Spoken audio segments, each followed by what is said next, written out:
अस्सलाम वालेकुम। मैं आपका अपना डॉक्टर नैस और आज मैं एक इंतहाई नॉन कार्डिक टॉपिक के साथ हाजिर हुआ हूँ। जैसा कि आप लोगों को पता है कि मैं अमराज कल्ब का माहिर हूँ, लेकिन क्योंकि इतने सारे लोगों ने मुझे फ़ोन किए हैं जैसे ही वैक्सीन की मुहिम तेज़ हुई है कि डॉक्टर साहब कौन सी वैक्सीन किस में लगवानी चाहिए और कौन सी वैक्सीन किस हालात में नहीं लगवानी चाहिए, तो फिर मैंने क्योंकि ये ऑब्वियसली मुझे इसके लिए थोड़ी स्टडी करनी पड़ी, तो स्टडी करने के बाद मैंने सोचा कि क्यों ना इस पर एक छोटी सी वीडियो बना ली जाए ताकि मेरे देखने वालों को ये पता लग सके कि कौन सी वैक्सीन किस कंडीशन में मुफीद है और कौन सी वैक्सीन किस कंडीशन में हम नहीं लगवा सकते हैं।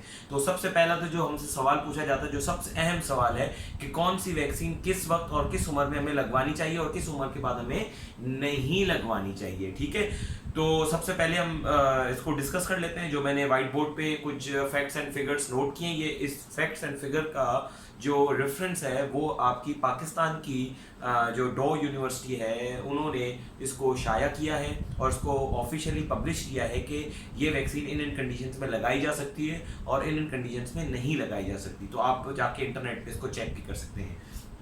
तो मैंने अच्छा ये वीडियो स्पेशली मेरे YouTube व्यूअर्स के लिए न्यू होगी, बिकॉज वहाँ मैं कार्डियोलॉजी के लेक्चर्स देता हूँ, तो वो शायद कह रहे होंगे डॉक्टर साहब, क्योंकि वहाँ मेरे काफ़ी सारे जो हैं फॉरेनर स्टूडेंट्स भी हैं, तो ऐसा ना हो कि वो ये सोच रहे हो कि डॉक्टर साहब क्या बात करें। So I am making this video in Urdu because because this video is specially for Pakistani people, okay, Pakistani population, that's why. So start करते हैं सिनोफार्म से। जो सबसे पहली वैक्सीन पाकिस्तान में आई, सिनोफार्म, जो चाइना ने बनाई, तो उस वैक्सीन का नाम सिनोफार्म था। अब प्रेगनेंसी हमल में वो वैक्सीन दी जा सकती है या नहीं दी जा सकती। पहले ये कहा जा रहा था कि देनी चाहिए नहीं देनी चाहिए, तो मैं यहाँ आपको थोड़ा सा बताता चलूँ कि क्या है कि वैक्सीन जो हमारे पास आ रही हैं वो मार्केट में आती जा रही हैं और लोगों को लग रही हैं। तो अब वो जब भी कोई वैक्सीन आती है पैंडेमिक के अंदर, तो वो बहुत शॉर्ट टाइम के लिए टेस्ट की जाती है और जो जो चीज़ें उस पर टेस्ट नहीं की गई होती, जैसे हमल नहीं टेस्ट किया गया होता, यानी लैक्टेशन, दूध अपनी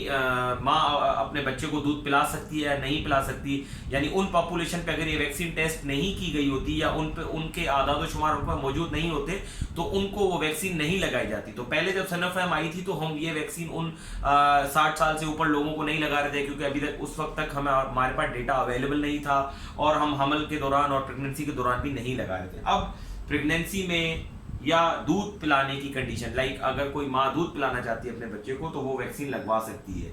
severe chronic illnesses, severe chronic illnesses को अगर हम डिफाइन करें तो हर वो इलनेस जो सीवियर लाइक क्रॉनिक, जैसे आपकी डायबिटीज मलाइटस है, शुगर की बीमारी है, हाइपरटेंशन है, दूसरी कोई पुरानी दिल की के अमराज हैं या और बहुत सारे अमराज हैं, अगर वो क्रॉनिक इलनेस चल रही है तो उसमें भी आप सिनोफार्म लगा सकते हैं। ठीक है, इवन दो के अगर वो थोड़े बहुत आपके एक्टिवली चल भी रहे हो उसमें भी आप लगा सकते हैं। लेकिन अगेन अगर आपको कोई इस तरह की बीमारी है तो ये तो आपके जहन में होना चाहिए कि हम लगा सकते हैं, लेकिन जब आप वहां जाएंगे तो आपसे पूछा जाएगा तो आपने उनको वो डिटेल्स बतानी है। अब हम आते हैं इम्यूनो कम्प्रोमाइज, जिसका हम बात करते हैं कुव्वत मदाफियत। कुव्वत मदाफियत आप ऐसे नहीं कह सकते हाँ मैं थक जाता हूँ, मेरे सर में दर्द रहता है, मेरी तो कुव्वत मदाफियत का मैं तो मल्टीवाइटमिन का नहीं।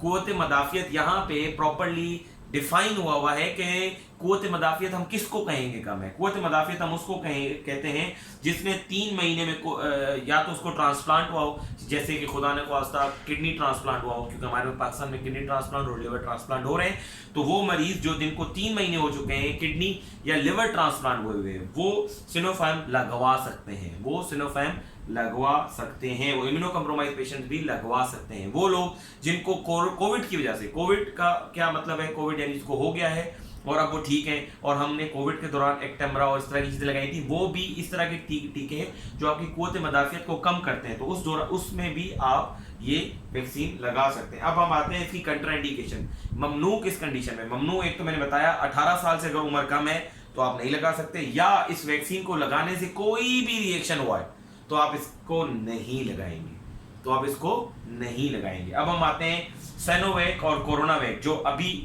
अभी हमारे पास जो पाकिस्तान में दूसरी वैक्सीन आई हैं उसमें सैनोवैक और कोरोनावैक सर फहरिस्त है। वो भी आप प्रेगनेंसी लाइक हमल की सूरत में या हमल ठहराने की सूरत में, हमल की प्लान कर रहे हैं उसमें भी आप लगा सकते हैं। लैक्टेशन लगा सकते हैं। सिवियर क्रॉनिक इलनेस जैसे मैंने आपको बताया पुरानी बीमारी उसमें लगा सकते हैं। इम्यूनो कम्प्रोमाइज कुव्वत मदाफियत जिसको मैंने एक्सप्लेन किया कि या तो उसको 3 महीने हो चुके हो ट्रांसप्लांट को, या 28 दिन हो गए हो उसको टीके लगे हुए, या खुदा न खास्ता कोई कैंसर की दवाई, या जैसे कैंसर के मरीज हैं उनको जो एंटी कैंसरस दवाइयां लग रही होती हैं कैंसर को खत्म करने के लिए, वो भी पेशेंट इसको लगा सकता है।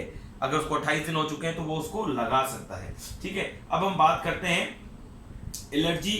अच्छा, ये इसमें नहीं लगा सकते सेनोवेक, स्पेशली हम उन मरीजों में नहीं लगा सकते। एक तो एलर्जी की जो हम बात की वो हमने कर ली, 18 साल की बात सबके लिए है, 18 साल की उम्र होनी चाहिए वैक्सीन लगाने के लिए।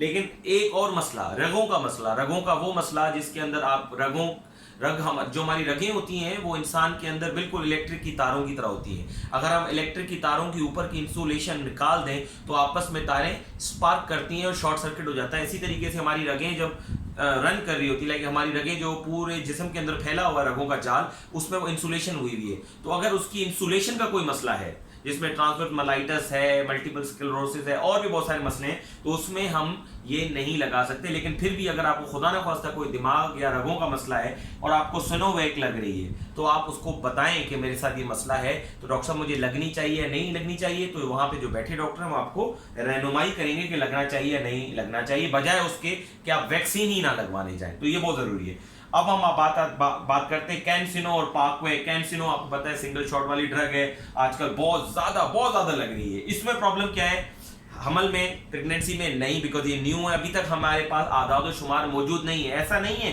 कि ये आप नहीं लगा सकते, हो सकता है मेरे इस वीडियो बनाने के 1-2 हफ्ते के बाद ये वैक्सीन के आदाद शुमार आ जाएं और उसके अंदर हमल और दूध पिलाने वाली औरतों को ये इल्तजा की जाए कि आप ये वैक्सीन लगवाएं, क्योंकि उनके बाद वो आदाद शुमार आ जाएंगे कि ये आप ये वैक्सीन लगवा सकते हैं। तो फिर ये मेरी जो वीडियो है ये उस पर नल एंड वॉइड हो जाएगी, क्योंकि मैं आपको ये अब तक की, ये कल तक की मैं आपको अपडेट बता रहा हूँ। ठीक है, हो सकता है आने वाले 1-2 महीने में, 3 महीने में ये कैंसिनो और पाकवे के लिए ये बाद में रिकमेंड कर दिया जाए कि प्रेग्नेंट और लैक्टेटिंग वुमेन्स, यानी जो दूध पिलाने वाली औरतें वो लगवा सकती हैं, तो आपने लगवानी है। सिवियर क्रॉनिक इलनेस में अभी तक इसका डेटा मौजूद नहीं है, लाइक वो हजरात जिनको कोई पुरानी बीमारियां हैं वो कैंसिनो और पाकवेक नहीं लगा सकते हैं, वो कैंसिनो और पाकवेक नहीं लगा सकते हैं। अब हम बात करते हैं इम्यूनो कम्प्रोमाइज कंडीशन की। यस, वो मैं आपको पहले डिफाइन कर चुका हूं, जो 3 कंडीशन है, post transplant, anti cancerous drug, और वो जिनको कुव्वत मदाफियत कम करने के टीके लगे हों तो वो भी ये वैक्सीन लगवा सकते हैं। एलर्जी की सूरत में या खुदा न खासा इससे कोई भी एलर्जी हुई हो तो आप ये वैक्सीन दोबारा नहीं लगवाएंगे। अब हमारे पास आ जाता है ऑक्सफोर्ड एस्ट्राजेनेका। एस्ट्राजेनेका के बारे में बहुत सारी बातें हुई, खून जम रहा है, ये हो रहा है, वो हो रहा है, चलो उसको हम देख लेते हैं। एस्ट्राजेनेका लैक्टेटिंग और हमल के दौरान, यस चलें, हमल में लगा सकते हैं। दूध पिलाने वाली औरतों में बिल्कुल लग सकती है। सिवियर क्रोनिक इलनेसेस में लग सकती है, लेकिन स्टेबल होनी चाहिए। स्टेबल का मतलब यह है कि अनकंट्रोल कोई चीज नहीं होनी चाहिए। ऐसी बीमारी जो अनकंट्रोल है उसमें एस्ट्राजेनेका आप नहीं लगा सकते हैं, स्पेशली अगर उनके अंदर कोई एक्टिव जीआई ब्लीडिंग, लाइक मुंह से खून आने की बीमारी या खून के जमने की बीमारी, या खुदा न खासा दिमाग का पहले उनको अटैक हुआ है, दिल का अटैक हुआ है, उसके अंदर एस्ट्राजेनेका थोड़ा सा हम कॉशियसली सोच समझ के दे रहे हैं। इम्यूनो कम्प्रोमाइज में यह आप लगा सकते हैं। और हम बाकी बात करते हैं, एस्ट्राजेनेका एक ऐसी वैक्सीन है जो 40 साल से कम औरतों में अभी तक नहीं लगाई जा रही। वो इसलिए नहीं लगाई जा रही, उसके आदाद और शुमार मौजूद नहीं है, तो इसलिए आपने इनके अंदर ये वैक्सीन आपने नहीं लगानी है। या जिनके खून के जमने के मसले हैं, या जिनके खून जाया होता है, या जिनकी कोई भी क्रॉनिक डिजीज, कोई भी पुरानी डिजीज अनकंट्रोल्ड है, उसमें एस्ट्राजेनेका नहीं लग सकती है। अब हम बात करते हैं फाइजर बायोएनटेक, जिसको फाइजर कहा जाता है, बहुत मशहूर। हर कोई यार मुझे फाइजर लगवा दो, मुझे फाइजर लगवा दो। भाई फाइजर में कोई सोना नहीं लग रहा है, ठीक है। फाइजर भी बिल्कुल आप सिनोफार्म की तरह देखिए सेम चल रही है। उसमें भी आप प्रेगनेंसी में भी लगा सकते हैं, लैक्टेशन में भी लगा सकते हैं, क्रॉनिक इलनेस में लगा सकते हैं, इम्यूनो कम्प्रोमाइज में, और एलर्जी की सूरत में नहीं लगा सकते, जैसे आप सिनोफार्म नहीं लगवा सकते थे। अब हम बात करते हैं स्पुतनिक, जो प्रोबेबली जर्मन है, रशियन है, रशियन। तो ये प्रेगनेंसी काल में लग सकती है, लैक्टेशन में लग सकती है, सीवियर क्रोनिक इलनेस में लग सकती है, लेकिन इम्यूनो कम्प्रोमाइज का अभी तक इसका डेटा अवेलेबल नहीं है। तो स्पुतनिक जो है वो आपको इम्यूनो कम्प्रोमाइज सूरत में, लाइक इम्यूनो कम्प्रोमाइज सूरत हम डिफाइन किया, 3 महीने पोस्ट ट्रांसप्लांट को हो गए, 3 महीने के बाद आप स्पुतनिक भी लगवा सकते हैं, उससे पहले नहीं लगवा सकते। 28 दिन या तो कैंसर की थेरेपी को लगे हो, मतलब हो नहीं हुए हो, या फिर उसको 28 दिन पहले या लाइक 28 दिन अभी पूरे नहीं हुए और कोई कुव्वत मदाफियत कम करने का टीका लगा है, उसमें भी आप स्पुतनिक वाली नहीं लगा सकते हैं। तो ये तो था कि कौन सी वैक्सीन के अंदर कौन सी चीज़ें हैं जिसमें हम ये लगा सकते हैं या नहीं लगा सकते हैं। अब इंपॉर्टेंट सवाल ये है कि जो लोग मुझसे पूछते हैं डॉक्टर साहब हमें वैक्सीन लगवानी चाहिए, बिल्कुल लगवानी चाहिए, बिल्कुल 110% लगवानी चाहिए। आपको एज ए रिस्पॉन्सिबल सिटीजन जो है का सबूत देना चाहिए, आप जाएं वैक्सीन लगवाएं। क्योंकि खुदा न खासा अगर आप वैक्सीन नहीं लगवाते हैं और अगर आपसे वो कोई म्यूटेशन होती है, लाइक आप में वैक्सीन जाता है और सॉरी वैक्सीन कह रहा हूँ, कोरोना मुंतकिल होता है और फिर आपसे उसकी जेनेटिक वेरिएशन होती है। क्योंकि जब भी कोई वायरस किसी जिस्म के अंदर दाखिल होता है तो वो अपने जीनोम, जो उसका जेनेटिक मटेरियल होता है, जो उसका डीएनए होता है, वो उसके अंदर चेंजेस करता है। तो जब वो चेंजेस करता जाता है तो एक जिस्म में जाएगा, दूसरे में, तो इस तरीके से वो जब बहुत ज़्यादा चेंजेस कर देगा तो वो बिल्कुल एक नए वायरस की शक्ल इख्तियार कर लेगा और फिर ये वैक्सीन तो फिर वो सारी चीज़ें काम नहीं करेंगी। सिर्फ यही एक वजह है जो गवर्नमेंट और आपकी फॉरेन एजेंसीज हैं वो इस चीज़ पे एम्फेसाइज कर रही हैं कि आप वैक्सीन लगवाएं। क्योंकि उनको पता है अगर कोई भी बंदा अगर बहुत मतलब एक बंदे से तो मैं ये ऑब्वियसली बात नहीं कर सकता, लेकिन अगर बहुत बड़ा चंक ऑफ लाइक पॉपुलेशन रह जाए तो ऑब्वियसली वहां से वो नया जरासीम, वो नया वायरस जन्म ले सकता है। सिर्फ इस वजह से आपको वैक्सीन के लिए बार बार जो है रिक्वेस्ट की जा रही है। इसका कोई मकसद नहीं है कि भाई आपको वैक्सीन लगाएंगे तो चिप लग जाएगी और वो जब चिप लग जाएगी तो आपका डेटा सारा चला जाएगा, ऐसा कुछ नहीं है। और क्योंकि आपके डेटा से किसी को लेना देना भी नहीं है, क्योंकि अल्लाह माफ़ी दे हमारी कौम सिर्फ, अगर आप जाएं, मैं इस पर डिस्कस नहीं करना चाहता, लेकिन आप हमारी कौम में चले जाएं तो वो सिर्फ और सिर्फ यूट्यूब पे जाके यही देखती है कि मर्दाना कमजोरी कैसे ठीक होगी और बाल बच्चे कैसे ठीक होंगे और फलाना कैसे होगा और मेरी गर्लफ्रेंड कैसे ठीक होगी। तो ऐसे दिमाग वाले लोगों को चिप नहीं लगाई जाती, ऐसे लोगों को दिमाग ठीक करने के टीके लगाए जाते हैं। तो प्लीज़ आप ये तो बिल्कुल ही भूल जाएं कि आपका दिमाग कोई जो है लेना चाहता है, नहीं, बिल्कुल भी कोई नहीं लेना चाहता। तो इसलिए वैक्सीन लगवानी चाहिए, यस 110% लगवानी चाहिए। कौन सी कंडीशन में नहीं लगवानी चाहिए, ये वो कंडीशन जो मैंने बताई है, लेकिन अगेन ये आपका डिसीजन नहीं होगा। ये मैं सिर्फ इसलिए बता रहा हूं कि आप वहां जाएं जरूर और वहां बताएं कि ये प्रॉब्लम्स मेरे साथ हैं, ताकि आपको पता होना चाहिए कि कौन सी वैक्सीन किस कंडीशन में फिलहाल नहीं लग रही है, ठीक है। लेकिन आपको अगर वहां कहा जाता है नहीं, अगर हमारे पास अपडेट मौजूद है और आप लगवा लें तो आप लगवा लीजिए, क्योंकि वो उसकी जिम्मेदारी है जो आपको लगा रहा है। कार्ड बन रहा है, प्रॉपर एक डेटा बन रहा है, ये कोई ऐसी रैंडम चीज़ नहीं है जिसपे आप जो है ये कहें, ठीक है, कि हमें वैक्सीन नहीं लगवानी है और ये नहीं करना है। उसके बाद पूछते हैं दिल की बीमारी में लगनी चाहिए, वालों का मसला है दिल का, लगनी चाहिए, बिल्कुल। मैंने आपको बताया ये क्रॉनिक इलनेसेस सारी उसके अंदर आ जाती हैं। ये क्रॉनिक इलनेसेस, दिल के वालों का मसला, दिल की बीमारी का मसला, शुगर का मसला, ब्लड प्रेशर का मसला, पुराना कोई मसला, कोई भी पुराना मसला, ये सारी कैटेगरी इसी के अंदर आपकी आ जाती है।